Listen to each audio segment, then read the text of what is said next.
আজ থেকে ৩ বছর আগে ২০২২ সালে ডারবানে সাউথ আফ্রিকার বিপক্ষে নিজের চতুর্থ টেস্ট ইনিংসে দুর্দান্ত এক সেঞ্চুরি করেছিলেন মাহমুদুল হাসান জয়। ১৩৭ রানের সুন্দর একটা ইনিংস খেলেছিলেন এবং তখন মনে হয়েছিল যে বাংলাদেশ টেস্টে একজন পারফেক্ট ওপেনার বোধহয় পেয়ে গেল, কিন্তু তারপরে ছন্দপতন। পরের ৩০ ইনিংসে মাত্র ৩টা 50 করতে পেরেছিলেন মাহমুদুল হাসান জয়, যার ফলে তিনি দল থেকেও আসলে বাদ পড়েছিলেন। অবশেষে তিনি আবারও দলে ফিরেছেন এবং ফিরে অনবদ্য একটা ইনিংস খেলেছেন আয়ারল্যান্ডের বিপক্ষে সিলেটে। ১৬৯ রানে অপরাজিত আছেন তিনি এবং সাদমানের সাথে ওপেনিং এ জুটি গড়ে তুলেছেন ১৬৮ রান। গত ১০ বছরে বাংলাদেশের বেস্ট ওপেনিং পার্টনারশিপ এবং নিজের তৃতীয় টেস্ট সেঞ্চুরিটা সাদমান পেতেই পারতেন। আনফরচুনেটলি তিনি আউট হয়ে গেছেন ৮০ রানে এবং এরপরে মমিনুল হক তিনি দুর্দান্ত ব্যাটিং করে ৮০ রানে অপরাজিত রয়েছেন এবং বাংলাদেশ তুলেছে ৩৩৮ রান ৮৫ ওভার ব্যাট করে ১ উইকেট হারিয়ে ৫২ রানের লিড নিয়ে ফেলেছে। মাহমুদুল হাসান জয়ের কথা বলছিলাম, তার সামনে আসলে বিরাট এক সুযোগ, বিশাল এক রেকর্ড গড়ার। সেই রেকর্ডটা কি? সেই রেকর্ডটা হচ্ছে টেস্টে সর্বোচ্চ ব্যক্তিগত ইনিংস খেলার হাতছানি মাহমুদুল হাসান জয়ের সামনে রয়েছে। বাংলাদেশের পক্ষে টেস্ট ক্রিকেটে সর্বোচ্চ রানের ইনিংসটা খেলেছেন মুশফিকুর রহিম, তিনি করেছেন ২১৯ রান, সেটা তিনি করেছিলেন জিম্বাবুয়ের বিপক্ষে। এবং সাকিব আল হাসান ২১৭ রান করেছিলেন নিউজিল্যান্ডের বিপক্ষে।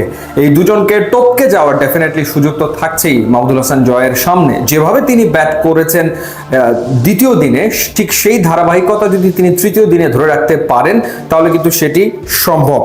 এবং আপনাদেরকে যদি জানাই যে ২৮৩ বল মোকাবেলা করেছেন, ১৬৯ রান করেছেন, ১৪টা ৪ এবং 4টা ছক্কা তিনি হাঁকিয়েছেন।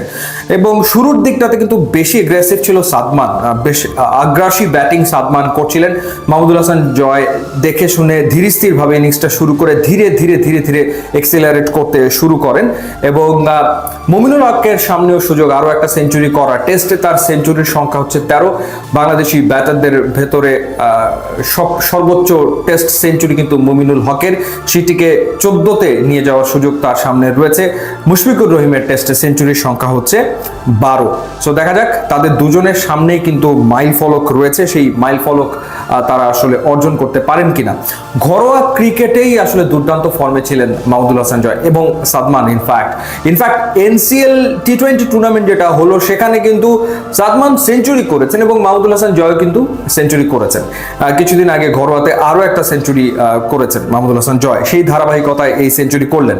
আর মমিনুলের কথা যদি বলি, মমিনুল কিন্তু লাস্ট যে ইনিংসগুলো খেলছিলেন খুব একটা ফর্মে তিনি ছিলেন সেটা বলার কোনো সুযোগ নেই, কারণ আগের 6 ইনিংসে তার সর্বোচ্চ রান ছিল হচ্ছে 47। এর মাঝে 30-এর ঘর পার করেছেন মাত্র একবার।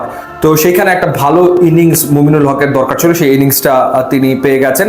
তবে এখানে থেমে গেলে চলবে না, নিশ্চয়ই তিনি চাইবেন 14 নম্বর টেস্ট সেঞ্চুরি হাঁকাতে। এবং মাহমুদুল হাসান জয় যদি যেভাবে ব্যাট করেছেন, মানে একটা আশা তৈরি হয়েছে যে তিনি কি বাংলাদেশের পক্ষে প্রথম টেস্টে ট্রিপল সেঞ্চুরিটা করতে পারবেন কিনা। টেলিভিশন সেটের সামনে দর্শকরা নিশ্চয়ই বসবে এই আকাঙ্ক্ষা নিয়ে, এই স্বপ্ন নিয়ে যে মাহমুদুল হাসান জয় ডাবল সেঞ্চুরি করবেন। মুশফিকুর রহিমের 3টা ডাবল সেঞ্চুরি রয়েছে, সাকিবের ডাবল সেঞ্চুরি রয়েছে।